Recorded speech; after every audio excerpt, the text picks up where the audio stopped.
Queridos irmãos e irmãs, muito boa noite a todos.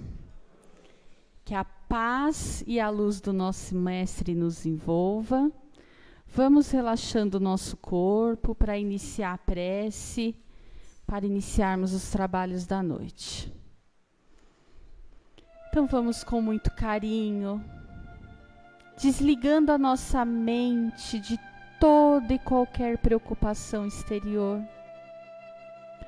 agradecendo aos nossos mentores individuais, esses queridos anjos guardiões, protetores, que nos trouxeram em segurança até aqui, que permitiram a nossa chegada. Vamos nos ligando também a todas as fraternidades, a todas as equipes espirituais que fazem a proteção dessa casa, deste salão de palestra, pedindo a esses queridos mentores que cuide de cada pedacinho dessa casa bendita, que cuide deste salão, das salas de passe, das salas de aula, de todos os pedacinhos desta casa. Vamos nos ligando também a nossa querida e amada mentora Joana de Ângeles, junto com a irmã Rosário e todas as freirinhas que cuidam desta casa, agradecendo o abraço consolador que recebemos ao adentrar, agradecendo por ser tão amorosa, por nos amparar em nossas dificuldades. E junto à nossa mentora, nos ligamos com muito carinho à nossa querida mãezinha, a Maria de Nazaré, doce mãe de Jesus, que ela possa nos acolher em seus braços, nos carregar em seu colo, nos envolver em seu manto de luz, para que possamos aprender a amar, como somente Maria sabe. Que podemos, Pai querido, aprender a ser luz na vida das pessoas que estão ao nosso redor. Que possamos, querido Mestre, aprender a perdoar, aprender a persistência em dias melhores. E de mãos dadas com Maria, nos ligamos ao nosso querido irmão maior, ao nosso Mestre Jesus, agradecendo por todo o sacrifício que Ele fez para estar aqui entre nós, quando esteve deixando os seus exemplos de amor, de bondade, de fraternidade, agradecendo pelo seu evangelho de luz, esse evangelho bendito que nos traz as respostas para todas as nossas dores. Que possamos, querido irmão, seguir os seus passos com fé e com determinação. E de mãos dadas a Jesus, elevamos o nosso pensamento ao alto quando nos ligamos a Deus. Pai de infinito amor, infinita sabedoria, uma gota do seu amor é capaz de inundar as nossas almas. Então, pedido Pai, pedimos com toda a nossa fé, com todo o nosso amor, que abençoe a nossa existência, que nos fortaleça nos momentos difíceis, que nos inspire na caminhada evolutiva. E junto a Deus, esse Pai amado de tanto amor e bondade, unimos as nossas vibrações quando rezamos. Pai nosso que estais nos céus, santificado seja o vosso nome. Venha a nós o vosso reino e seja feita a vossa vontade, assim na terra como nos céus. O pão nosso de cada dia nos dai hoje. Perdoai as nossas ofensas, assim como nós perdoamos a quem nos tem ofendido. e não nos deixeis cair em tentações, e livrai-nos de todo o mal, que assim seja, Pai amado. Graças a Deus. E vamos envolver com todo o amor da nossa casa o nosso querido irmão e amigo Sardano, que fará a palestra da nossa noite. Que assim seja. Graças a Deus.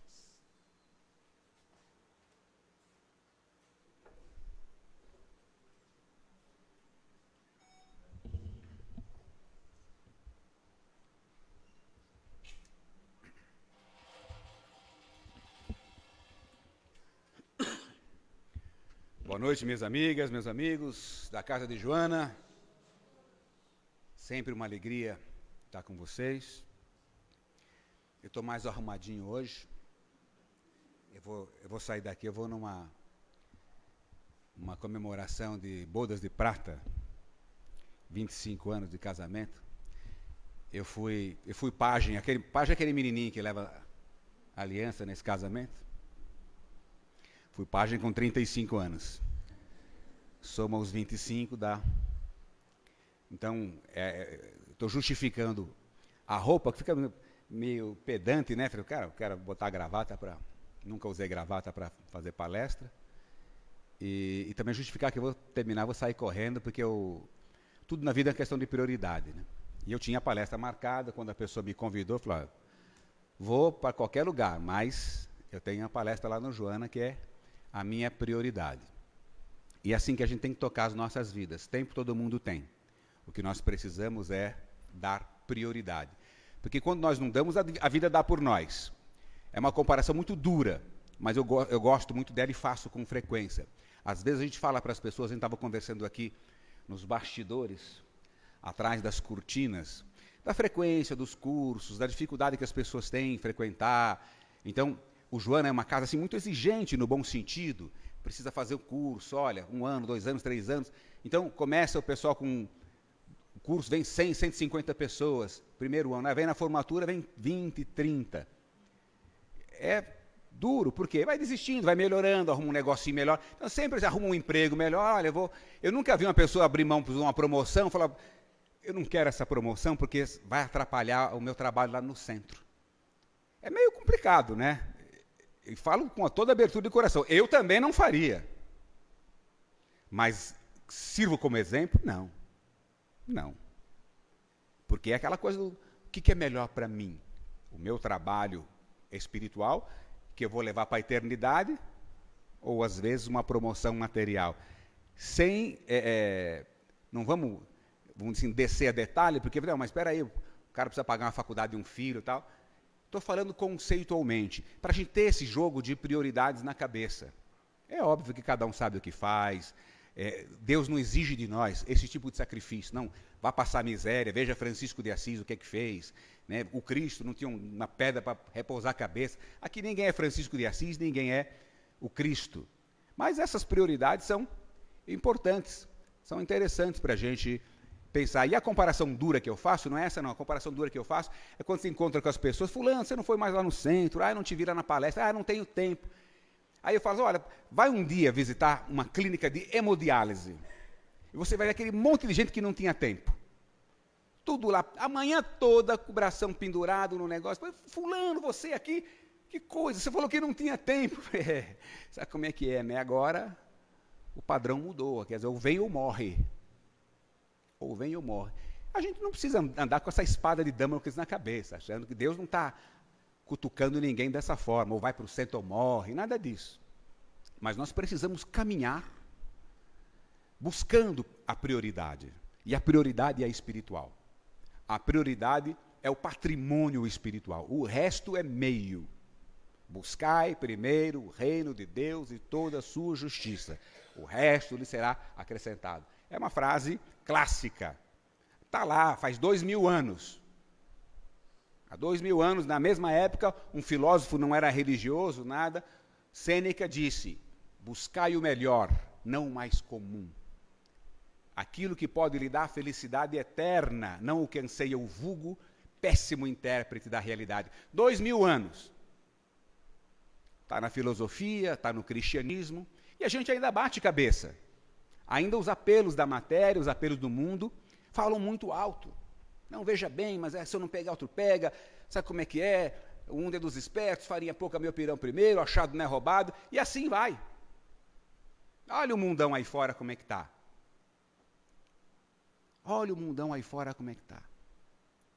A gente olha ao nosso redor, é depressão, é ansiedade, é pânico, é transtorno bipolar, é esquizofrenia, coisas que eu, por exemplo, na minha infância, e já faz um certo tempo, coisa que a gente nem imaginava, isso não existe.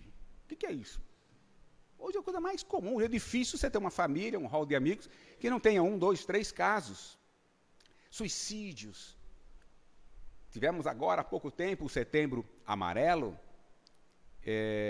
num trabalho da Organização das Nações Unidas, para acentuar a necessidade de prevenir, de falar sobre o suicídio, falar sobre essa realidade que era uma coisa mais distante, mas está ficando cada vez mais próxima de todo mundo, de todos nós. É uma epidemia. Uma epidemia. Agora, o que é isso? É esse mundão material, é essa prioridade.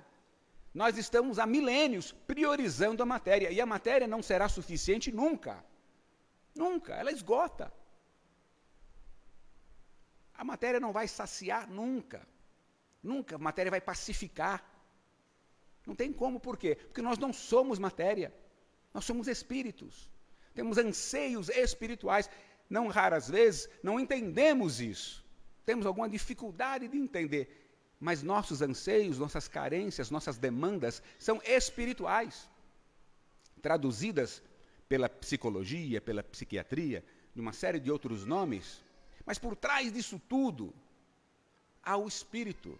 Por trás disso tudo, somos nós, o princípio inteligente da criação, segundo os espíritos trouxeram a Kardec na elaboração do Livro dos Espíritos. Então, esse é o foco, essa é a prioridade. Agora, é uma prioridade de encarnações. Mas, como toda prioridade, todo caminho longo precisa começar do primeiro passo.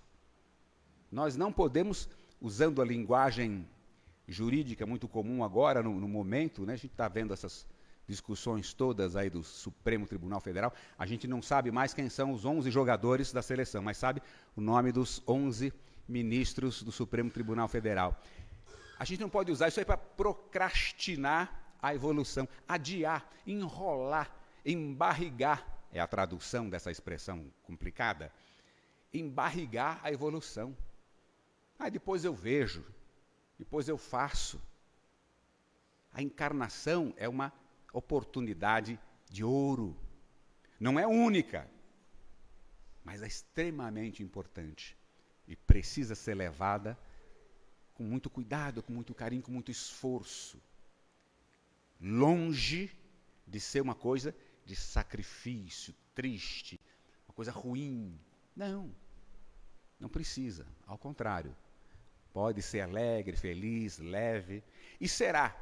Quanto mais, é uma expressão muito clássica do Evangelho, quanto mais nós elevarmos o nosso pensamento às coisas do Espírito, menos as coisas da matéria nos atingem. Então veja que é interessante, é uma mudança de foco. A expressão não fala, quanto mais elevarmos o pensamento às coisas do Espírito, menos as coisas da matéria vão chegar a você, menos coisas vão acontecer, menos você será alvo de alguma coisa. Não, menos essas coisas que acontecem, que acontecerão, vão nos atingir. Bate e volta. Bate e a gente absorve. Não está nem um pouco preocupado. Por quê? Assimilou a condição de espírito. Assimilou a condição de ser imortal, indestrutível, rumando inexoravelmente para a evolução. Quando a gente conseguir colocar isso na cabeça, os problemas acabam. Os fatos não acabam. O problema acaba, não vai ter mais doença, não vai ter mais... Não, vai ter isso tudo.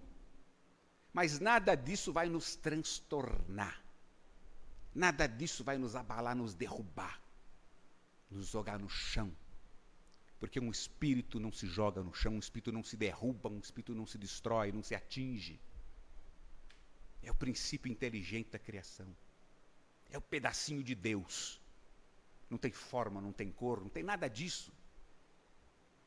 Tudo isso que a gente busca, como citava o Sêneca, o vulgo, a moda, péssima intérprete da realidade, tudo isso escapa pelos dedos. Tudo isso escapa pelos dedos.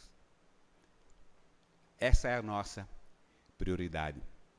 Mas eu não vim aqui para falar disso, eu vim falar essa é só uma pequena introdução. A gente tem que seguir uma metodologia, uma casa de estudos, como eu dizia, e nós estamos aqui falando do Livro dos Espíritos. O Livro dos Espíritos por mais que a gente fale, o Livro dos Espíritos, lógico, conheço o Livro dos Espíritos, está aqui o Livro dos Espíritos, o Espiritismo começou a partir do Livro dos Espíritos e tal, mas ele precisa ser estudado, ele precisa ser lido, sempre. Divaldo Pereira Franco, a nossa grande referência de ser humano, de médium, de orador, aos 92 anos, estuda o Livro dos Espíritos até hoje. Há quase 80 anos, 75 anos. 75 anos estudando o Livro dos Espíritos. E cada vez que ele pergunta para Joana de Ângeles, e aí, tá bom, né? O que eu faço agora? Estuda o Livro dos Espíritos. Está aqui. Não restaria dúvida nenhuma.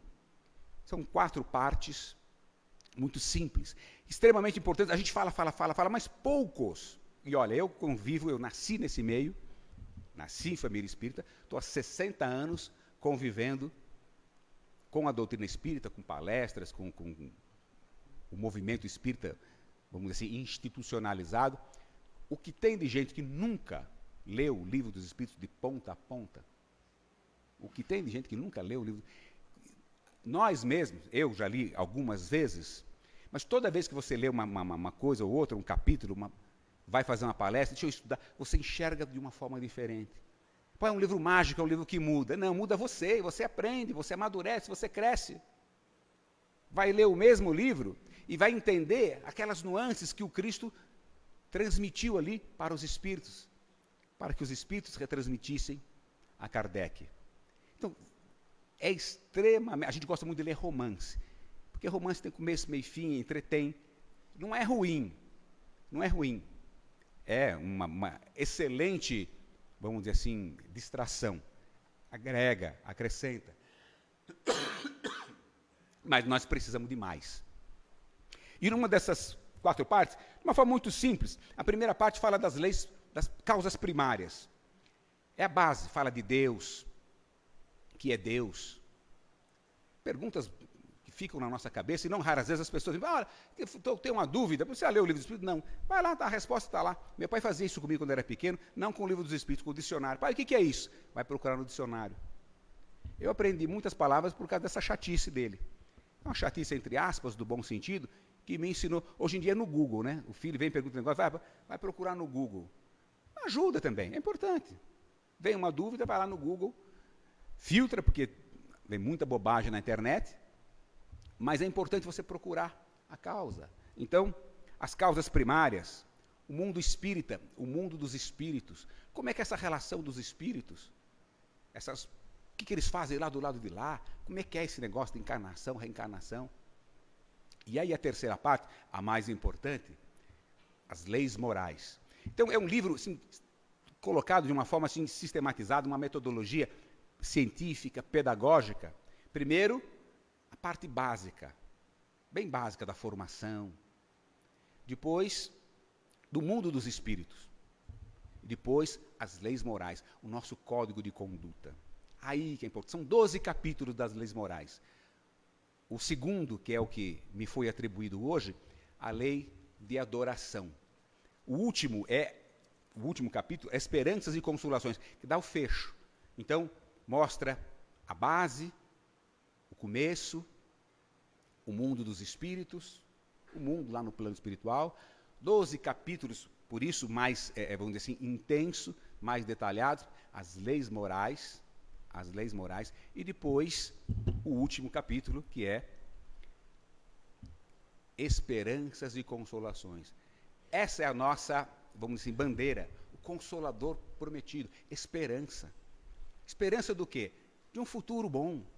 Não é meramente um futuro melhor no sentido piegas, né? Vai melhorar, fica frio que vai melhorar. Não, vai realmente melhorar, porque todos os problemas têm origem aqui na vida imperfeita da matéria. e vão acabar. Esse mundo, a gente olha às vezes para o mundo na estatística humana, pelo amor de Deus, isso não tem solução. Você faz as contas humanas, é uma loucura mesmo, é um problema atrás do outro. Mas, saindo um pouquinho disso, olhando de cima, como se a gente pudesse, como nos filmes a gente vê, no Google mesmo a gente pode ver, distanciar um pouquinho da Terra, olhar a Terra lá de baixo, dá para a gente perceber que é simples para Deus mudar isso tudo. Todas as criaturas desencarnando, retornando para cá espíritos melhores, 60, 70, 80 anos, nós temos outra humanidade. E assim teremos. A tal transição planetária é isso. E nós precisamos pegar essa carona. Nós precisamos pegar essa carona. O mundo está mudando. O planeta está evoluindo. Tudo está evoluindo. Nós temos a opção de evoluir junto. Nós temos a opção de nos adiantarmos, ou seja, sermos os arautos da mudança, da evolução, puxar os mais atrasados. E temos a opção de ser os mais atrasados. Evoluiremos. Agora, os mais atrasados evoluem normalmente com mais problema, mais dificuldade. Como num processo escolar convencional. Aquele aluno que estuda, aquele aluno que se dedica, aquele aluno que aproveita melhor as aulas, ele evolui com menos problemas. Aquele aluno que mata a aula, que falta, que não... ele vai ter mais problema, vai repetir de ano, vai ficar de castigo, vai ficar final de semana estudando. É muito natural. Conosco, a partir da visão do grande mestre, da visão divina, é a mesma coisa. Todos vamos evoluir. Todos vamos evoluir. Agora, nós precisamos buscar argumentos para evoluir mais rápido. E aqui tem os principais. É um livro só. A gente olha, costuma olhar livro pelo tamanho, tudo, pelo tamanho da letra, né? Não, mas a letra é muito pequena, tal. Vale a pena. Vale a pena. E o capítulo 2, da terceira parte, fala da lei de adoração.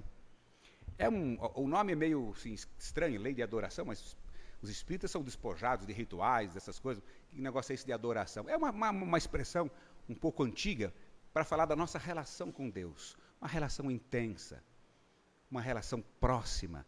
Então, adorar a Deus não é cultuar uma estátua, não é reverenciar fisicamente, dobrar a coluna vertebral, é dobrar o coração, é dobrar a postura, dobrar a conduta, é criar essa relação com Deus. Tem pessoas que o fazem de forma explícita, também não tem problema. Nós, espíritas, somos despojados de rituais, de sacramentos, essas coisas todas, para que só sobre o principal. Às vezes, quando tem muito ritual, você concentra no ritual e acha que resolveu os problemas, fez a sua parte. Não, eu estou quites com a religião, porque fiz isso, fiz aquilo, cumpri tais e tais sacramentos, fiz algum sacrifício, então estou bem. Não está. Não está. Porque o verdadeiro sacrifício é nosso. No Evangelho segundo o Espiritismo, que é o outro livro da codificação, outro pilar dos 5 pilares, tem lá no capítulo 10, item 7, o sacrifício mais agradável a Deus.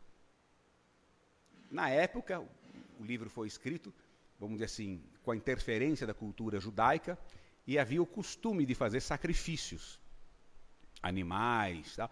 Há relatos históricos e bíblicos de sacrifícios até humanos, mas na tradição do judaísmo, sacrifícios de animais, e nessa parábola narra-se então que a pessoa vai lá deixar o seu sacrifício no altar, mas qual é o correto?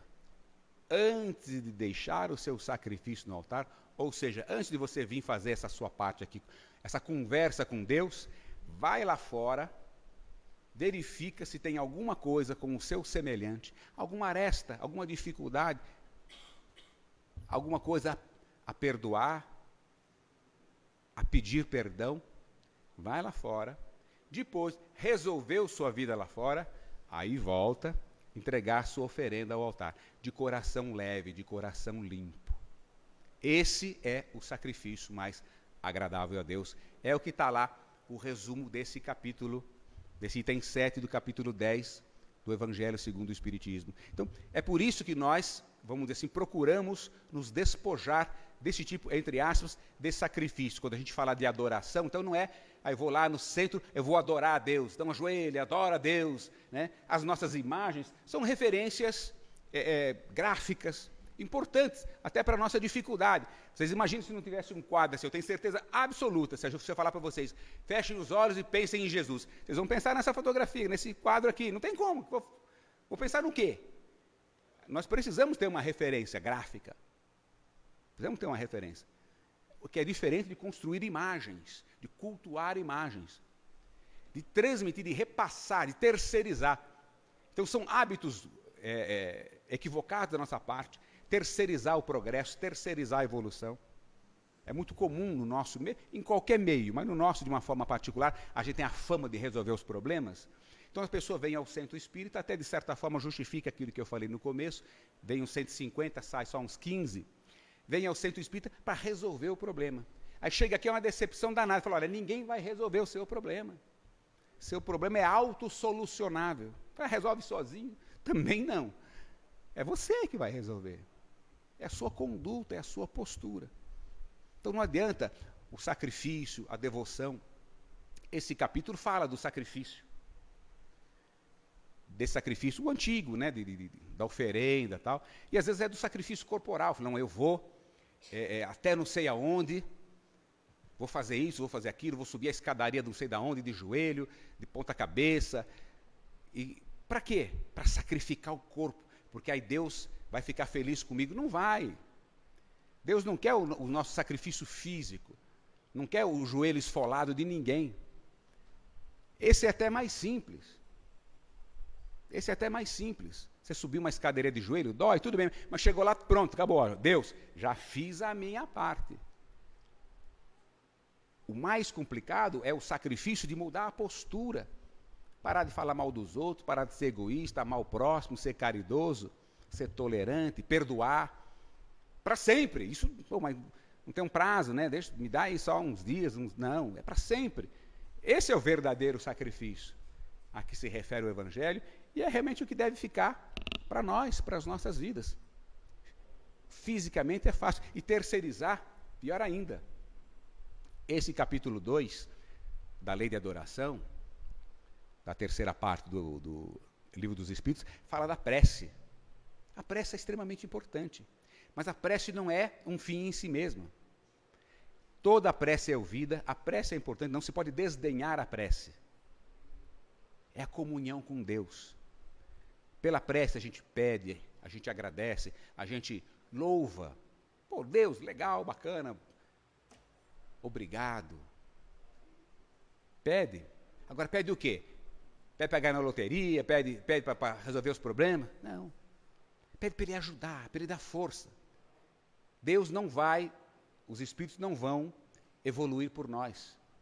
Aquela história antiga que nós tínhamos do Cristo, o sangue de Jesus veio nos salvar. O sangue de Jesus não veio. É uma decepção para muita gente, não veio.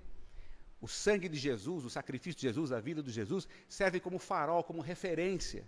O caminho é esse, como ele mesmo disse, eu sou o caminho, a verdade e a vida. Ninguém vai ao Pai senão por mim como pelo meu exemplo. Eu não vou carregar ninguém no colo. Não se terceiriza a evolução. Não se terceiriza o progresso. É muito comum eu trabalhei 30 anos na Polícia Militar. A Polícia Militar tem um padroeiro, que é o Santo Expedito. Foi militar, tal, historicamente, então virou padroeiro das polícias militares. E ele é o santo das causas urgentes, né? Tem muito espírita com Santinho Expedito na carteira, não tem problema nenhum não, viu gente? Não mata não. Não vai resolver, mas não mata não. E no dia 19 de abril, que é o dia do Santo Expedito, vocês podem até pensar, pô, mas você está falando, mas você sabe tudo, né, do santo? 19 de abril é o dia do aniversário da minha mãe, do Roberto Carlos também, de duas pessoas famosas, a minha mãe e o Roberto Carlos. E aí o pessoal faz aquela fila danada lá no quartel da Luz, que tem a Capela de Santo Expedito, que é uma capelania militar. O padre lá é um capelão militar. A capelania é uma capela militar, é um quartel da Polícia Militar, a capelania de Santo Expedito, lá na Luz. E todo dia 19 de abril faz aquela fila de horas. E as pessoas levam os bilhetinhos para o santo resolver. E ficam 4, 5, 6 horas. Isso é ruim? Não. É ruim para o trânsito, né? Dá um transtorno danado ali. Para as pessoas é ruim? Não. Agora, as pessoas não podem se iludir, porque depois que deixou o bilhetinho lá para o Santo Expedito, agora eu já fiz a minha parte. Esse que é o ponto. Da gente entender qual é o caráter da prece. Qual é o caráter da adoração. Então não adianta chegar lá, santo, eu fiz a minha parte, fiquei 5 horas na fila, você viu. Você viu a hora que eu cheguei, olha a hora que eu estou aqui, né? Deixa lá o bilhetinho, agora o problema é seu, Santo Expedito. Não é. Ele não vai resolver. E o duro é o seguinte, o problema é seu e rápido, porque ele é o das causas urgentes. E rápido. Coitado do santo. Ah, eu sou devoto. Quantos devotos? A gente vê São Francisco. É muito comum, Francisco de Assis. A gente fala São Francisco e, vamos dizer assim, essa tradição do catolicismo é muito forte. Mas Francisco de Assis, uma figura maravilhosa. Quantas pessoas têm os bonequinhos de Francisco de Assis, fotografiazinhas e tal. Pô, bacana, é uma referência histórica. Francisco de Assis é real, é verdadeiro, ele existiu. Ele não é uma figurinha ilusória. Não é uma quimera, não. Ele existiu, ele é real. Aí tem um monte de gente que é devoto de São Francisco. Agora, imitador de São Francisco eu nunca vi. Eu nunca vi. Ah, você é devoto? Sou devoto. Eu tenho 50 bonequinhos de Francisco, de tudo quanto é tamanho lá em casa, tudo. Não consigo nem entrar direito, tanto boneco de São Francisco que tem. E a sua vida? Quanto desses bonequinhos estão no seu coração? Na sua sala tem um monte, e no coração? Não tem meio Francisco de Assis. Não tem 1/10 de Francisco de Assis. E essas pessoas existem, existiram, são reais. Precisam ser seguidas, precisam ser imitadas. Essa é a salvação. Esse é o verdadeiro sacrifício. Esse é o verdadeiro sentido da adoração. Chegar perto dessas pessoas, abrir o coração, pedir ajuda. O nosso Pai Nosso, perdoai as nossas dívidas, perdoai as nossas ofensas, na medida que eu perdoo aqueles que me ofenderam. Senão não adianta nada. Está lá no Evangelho, aquele cidadão que pede perdão para o senhor, para o patrão, das dívidas. O senhor perdoa, ele vira a esquina e vai cobrar o outro. Peraí, você não acabou de ser perdoado, é uma coisa, outra coisa, outra coisa. Não, é tudo uma coisa só. Perdoai, na medida que a gente perdoe. Primeiro a gente perdoa. Aí Deus vai nos perdoar por mercantilismo, é toma lá da cá, é troca. Não. Ao perdoar, a gente cresce. Ao perdoar, a gente sobe. Ao perdoar, a gente evolui. E aí faz jus ao perdão. Passa a merecer, passa a vibrar noutra sintonia. O perdão é uma decorrência natural. Porque a lei de Deus não é lei de castigo. É uma lei de progresso. E quando você consegue perdoar, quando você consegue amar o seu semelhante, você passa de ano. Não precisa resgatar aquelas coisas anteriores com experiências dolorosas. A gente não precisa sofrer, ninguém veio aqui para sofrer. O sofrimento, ele é uma consequência dos nossos equívocos. Ele é uma consequência da nossa falta de vontade, da nossa preguiça. Não é uma obra de Deus, é uma obra nossa. É uma obra nossa. É uma opção nossa. Por incrível que pareça. Parece loucura, mas não é. É perfeitamente possível passar uma vida inteira sem ter esse tipo de problema. No nosso atual estágio de encarnação, nunca nós vamos conseguir. Nós somos seres imperfeitos. Agora, podemos acelerar cada vez mais. Cada vez mais. E não semear problemas. Está lá no imaginário popular, né? Semeia vento, colhe tempestade. É lei da natureza, é ação e reação, é da física. Sofremos sim, porque semeamos sofrimento, semeamos indiferença, semeamos egoísmo. Esse mundo é nosso. E hoje ele vem, às vezes, de uma forma dura, de uma forma forte, umas cobranças ríspidas. Não adianta falar, o que aconteceu, por que, meu Deus, isso aconteceu comigo? Alguma razão tem. Alguma causa justa e um fim útil. Compete a nós fazer a melhor opção. O caminho estreito, não da dor, mas do esforço, do empenho. E com um sorriso nos lábios, com alegria no coração. Como diz aquele pastor evangélico, escreveu uma música bonita, né? Noites Traiçoeiras. O mundo pode até fazer você chorar, mas isso é o mundo. Deus te quer sorrindo.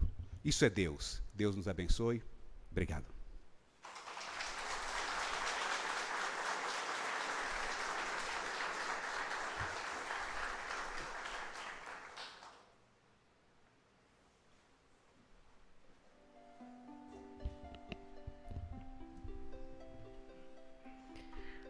Vamos unir no centro deste salão toda essa vibração de amor, de paz, esse desejo profundo que Deus nos quer sorrindo.